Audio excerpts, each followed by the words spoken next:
امید سنف پهلوان ازبکستانی عنوان قهرمان جهان را دارد از کشتن کرش.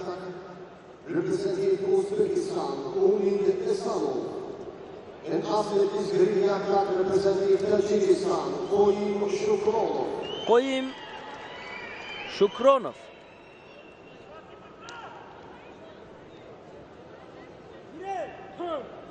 با امید سنف آزمایی را آغاز کردند.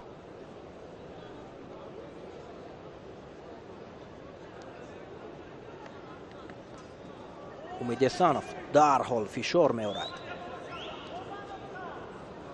قویم هم استوارانه مبارزه را ادامه می دهد.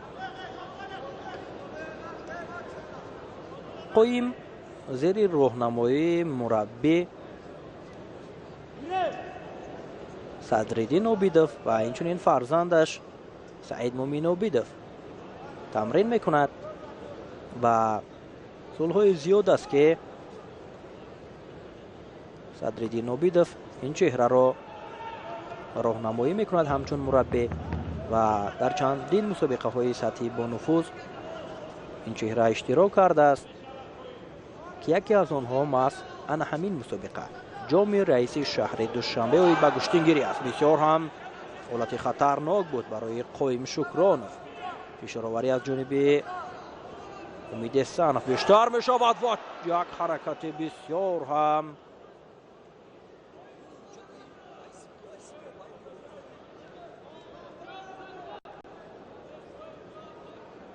در حقیقت خطرناک بود این حرکت که امتیاز پهلو بها گذاری شد.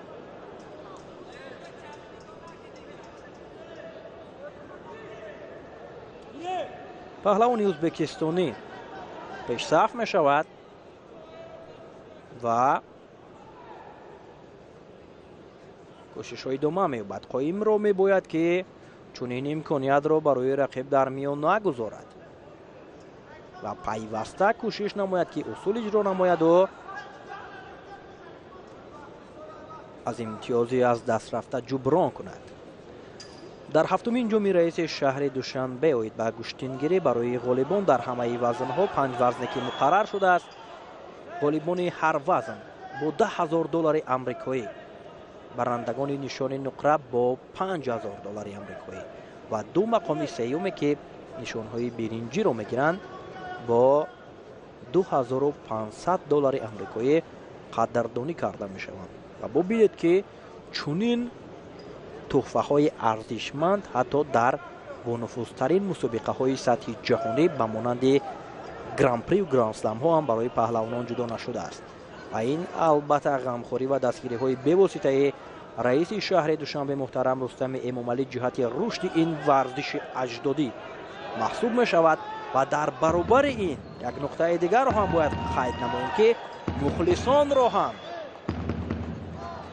در اینجا بینابد گرفتند و از جانب رئیس محترم شهر دوشنبه، رئیس مجلس ملی مجلس عالی جمهوری تاجیکستان برای یک مخلص ارزنده میدان امروزه شاه جایزه تحفه ارزشمند автомашина سبک‌رو الکتروموبیل، автомашина برقی جدا شده است که طریق لاتاریه ها این شخص خوش‌داده معین خواهد گشت.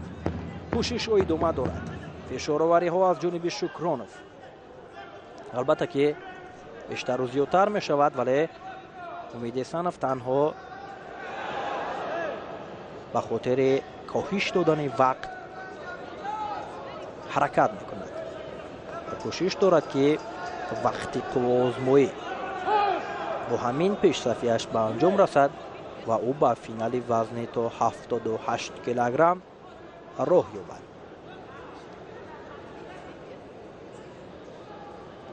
کوشش ادامه دارد.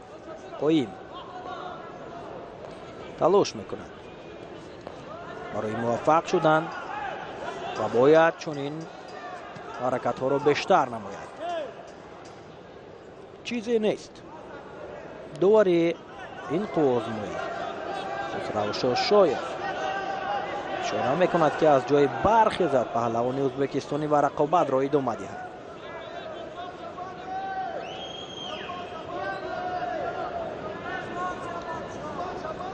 شکرانوف از گریبانی یکتکی رقیب بسیار هم قوی و استوار داشته است و حرکت ها را ادامه می دهد. امید سانف باشد اینجا مشاهده هم میکنیم بیشتر در حالت دفاع حرکت ها را ادامه می دهد و یک پایزنی هم از جانب شکرانوف. 1 دقیقه زیادتر وقت باقی مانده است و چون این حرکت ها را باید شکرانوف باز هم کوپته را بهتر کند. آگاهی برای امید احسانوف نشان میدهد داور یا اینکه اشاره میکند که یکتک خود را درست نماید. البته این چیز هست و شاید هم که آگاهی نشان داده شود برای احسانوف. بله فاولی او را بینابد میگیرد. شایف برایش آگاهی نشان داد و باز هم حرکت های ادامه مییابد.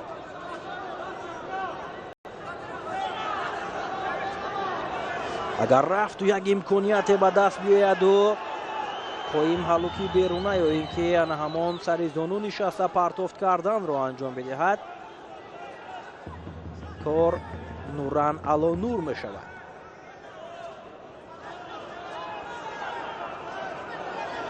حرکت ها از جانب شکرانوف و اینجا هم بعد از امر داور است.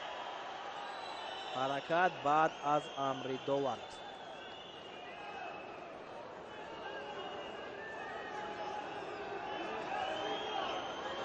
در گشتنگیری اولین رسیش که است کار را به نقطه نهایی میبرد چون که به مثل گشتن سامبو گشتن جدا در حالت کار در زمین حرکت کردن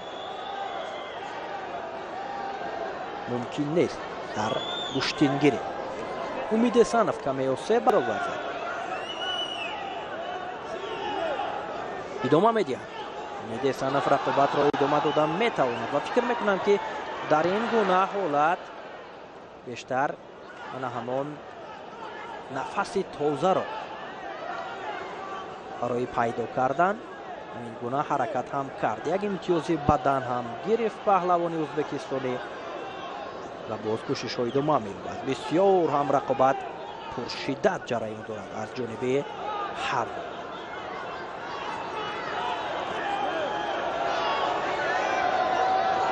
آگاهی دوم شاید تنبیه هم برای احسانوف نشان دهد. بله تنبیه میگیرد امید احسانوف. ثانیه های پایانی وقت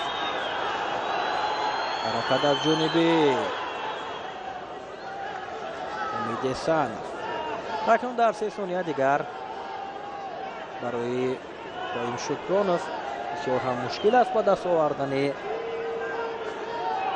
امتیاز لازمه که حلال باید باشد و پهلوان ما